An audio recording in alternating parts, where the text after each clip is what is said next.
আসন্ন নির্বাচন উপলক্ষে সীমানা নির্ধারণ সংক্রান্ত একটা কমিটি এখানে কাজ করেছিলেন এবং সেই কমিটির যে খসড়া সেটা আমরা গত 30শে জুলাই গেজেট বিজ্ঞপ্তির মাধ্যমে আমরা সর্বস্তরে জানিয়েছি এবং বলেছিলাম যে আমরা যে সীমানাটা নির্ধারণ করেছি এটা খসড়া এবং আপনাদের যদি কারোর কোনো আপত্তি থাকে তাহলে সেটা আমাদের যেন 10ই আগস্ট পর্যন্ত এই সময়সীমার মধ্যে আমাদের কাছে তারা তাদের দাবি, আপত্তি, সুপারিশ, পরামর্শ ইত্যাদি যেন দেন।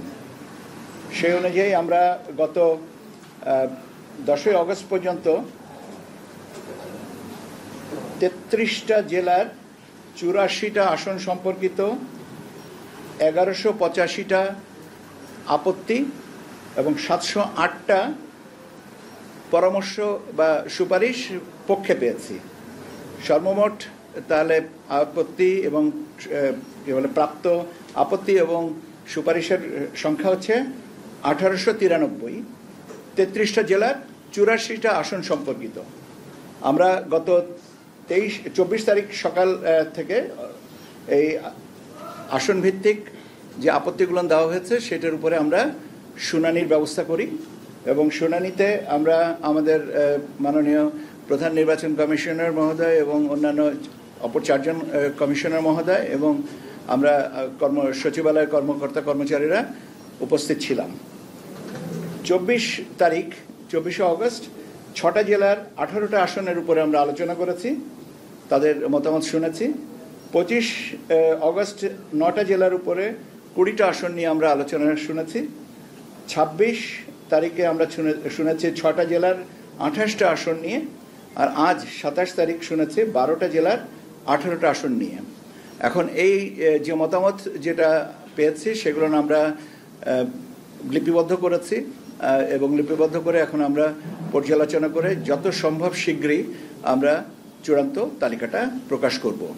এখানে বলে রাখা ভালো যে পক্ষে এবং বিপক্ষে আমরা এখানে যেটা হয়েছিল যে পক্ষে অনেকে বলেছেন, বিপক্ষেও আমরা মূলত আপত্তিটা আগে শুনেছি এবং আপত্তির ক্ষেত্রে যে প্রস্তাবনাটা এসছে সেটার পক্ষে, সেটার বিপক্ষে বা আমরা যে গেজেটটা করেছি সেটার পক্ষে ও আমরা কথা শুনেছি। কাজেই আমরা মোটামুটিভাবে সবাইকেই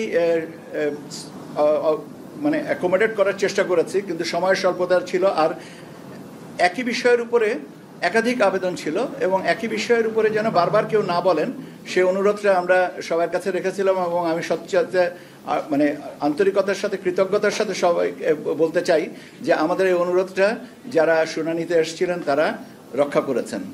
এই হচ্ছে আমাদের আপডেট। এই মুহূর্তে আমরা আরও কিছু কাজ করছি এবং আমি মনে করি যে হয়তো আগামীকালকে আপনাদেরকে আরও কিছু বাড়তি তথ্য দেওয়ার সুযোগ পাবো আমি। কাজে আপনাদের কাছে এই পর্যায়ে আমি আপনাকে এই প্রশ্নের উত্তরটা আমি আগেই দিয়েছি। আমি বলেছি আপনাকে আগামীকালকে আমি আপনাদেরকে আরও কিছু তথ্য দেওয়ার সুযোগ পাবো এবং আমি আপনাদেরকে আগামীকালকে ইনশাল্লাহ আরও ভালো কিছু আরও বাড়তি কিছু তথ্য দিব। সে পর্যন্ত একটু অপেক্ষা করেন। Have nice time. আচ্ছা, সব কথাই যদি আজকেই বলে দিই তাহলে আর কালকের জন্য গোপন রাখলাম কি?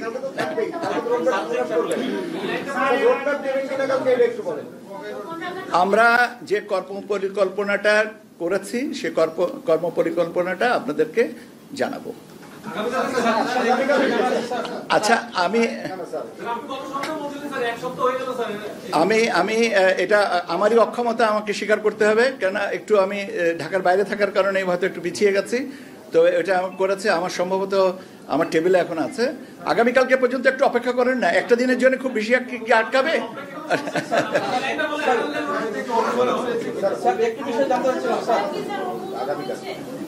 আমি তো আপনাদেরকে বলছি যে আগামীকালকে আমি আপনাদেরকে আরো অনেক কিছু বলার সুযোগ পাবো, সেই পর্যন্ত একটু আমাকে, আচ্ছা আমার কাছেও কিন্তু কৌতূহলটা থাকুক না। কৌতূহল কি খারাপ নাকি?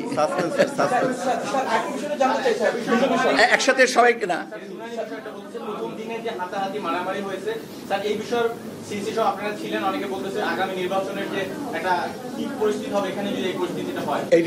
এটার ব্যাপারে আমার ব্যক্তিগতভাবে কোনো বা সামগ্রিকভাবে কোনো না, এটা অত্যন্ত অনাকাঙ্ক্ষিত, না হওয়াটাই বাঞ্ছনীয় ছিল এবং কাম্য ছিল। এটাও আমাদের জন্য একটা লেসন যে অনেক কিছুই অনাকাঙ্ক্ষিত জিনিস সামনে এসে পড়ে জীবনে, এটা একটা পার্ট, কিন্তু এটা না হওয়াটাই ভালো ছিল এবং এটা আমাদের জন্য সবার জন্য একটা দুঃখজনক ঘটনা। আমি সেইটাই বললাম তো যে আমি ঠিক আধা ঘন্টা আগে এসেছি সীমানার এই শুনানি কমপ্লিট করে। এখন আপনি আমাকে যদি জিজ্ঞাসা করেন, আমার কাছে এমন কোনো জাদু কাঠি নেই যে আমি আপনাকে বলবো আগামীকালকে হয়ে যাবে।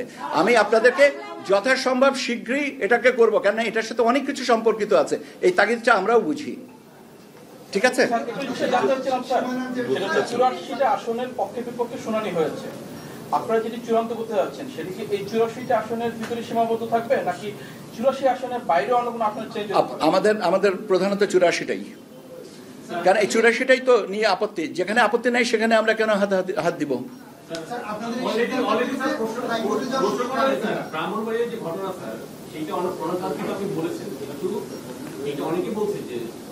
ফুল কমিশনের সামনে যখন এই ঘটনা ঘটে ভোট কেন্দ্রে, তাহলে কি হতে পারে?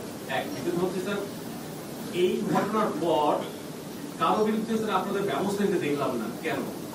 এটা ব্যাপার হচ্ছে যে এটার সাথে সরাসরি নির্বাচন কমিশনের সম্পর্কিত না। আপনি যদি এখন আমার সাথে বাইরে ধাক্কাধাক্কি করেন কোনো একটা কারণে, সেখানে তো সংস্থার সাথে দায়ী করার বা সংস্থাকে বিধিগত করার। আমরা একটা এই ব্যাপারে পুলিশের কাছে একটা সাধারণ ডায়েরি করেছি, যেখানে আমরা পুলিশকে দায়িত্ব দিয়েছি, পুলিশকে বলেছে যে আপনারা এই ব্যাপারে প্রয়োজনীয় ব্যবস্থা নেবেন। আমার মনে হয় যে এই পর্যন্তই আমার বলার উচিত এবং এর বাইরে আর সংকৃত।